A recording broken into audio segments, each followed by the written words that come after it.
Nangita ba mo og bag-o na fun activity diri sa Davao City? Finally guys, naa na gyud sa Davao City ang fluid art. It is the pinaka-first diri sa Mindanao and diri lang na siya sa Bear Bears, Cadayawan. Hello again guys, uban na mi sa ako ang bana kay mag-date-date mi karong adlaw and for a change, amo ang i-try ang very first fluid art diri sa Mindanao. Maunang naami diri karon sa Bear Bears, Cadayawan. It is located at Juan de la Cruz Street and in between lang siya sa Docks Hub and sa Better Components and dool lang kayo siya sa Ateneo de Davao, Jacinto. So guys, it's fluid art no, it's really something new diri sa Mindanao. Mao nang before gyud mi niadto diri kay ako gyud gi-research kung unsa gyud ng fluid art and mao ni ang nigawa sa Google. Ang mahitabuan ni guys no kay magpili lang mo og item na gusto ninyo bubuan og paint. By the way guys, this is their price list. So naa sila'y bears, naa sila'y rabbits na pwede ninyo bubuan og paint ug naa pud di ay sila'y keychains na available. And here I am guys showing the size comparison versus my hand. So na ay rabbit, ingani siya kadoko. This is a large rabbit.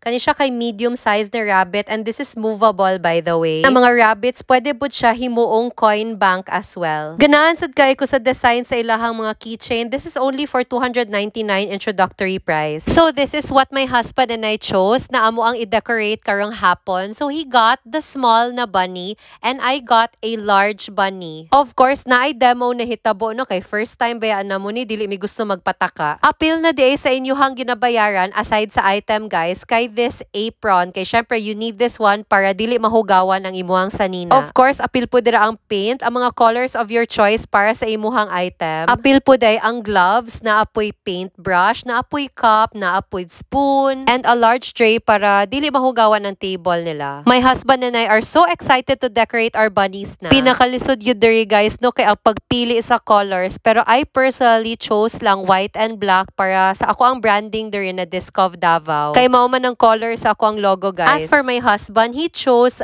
blue and pink na colors for his bunny. I don't know why, wala sa kasabot pero in fairness, the color combination that he chose was actually kind of cute. And ingani na siya guys. So basically buon lang yun nimo ang imuhang colors of choice sa imuhang rabbit, ana. And look at it guys. Grabe ka nice. Lingaw kaayo. And it's finally my turn you guys. So it's time for me to decorate my bunny. So like what I mentioned, ayaw lang mo pa expect guys. Kaya ang gusto lang yun nako sa ko ang bunny kay black and white siya. Kay syempre gibutangan jud nako og personal branding ni ang ako ang bunny. By the way guys, dili di ay basta-basta makuha ang imuhang item dayon kay kinahanglan pa na siya ipa-dry. So, after 2 to 3 days pa siya pwede makuha. Anyway, guys, so this is the before and this is the after. This is my bunny. Kanina guys, kay kauban sad nako ako ang fellow content creators, nagbuhat pud sila sa ilahang own fluid art and mao ni ang example sa ilahang gipang buhat. If you follow them on social media, I'm sure na nakita na ninyo ang ilahang respective works of art didto. It was such a fun day you guys and I was so happy na nakita nako ako ang fellow content creators and to try something new with the husband. This activity is definitely one for the books and excited nako na dalhon na mo amo ang anak diri para siya na pud makatry og fluid art.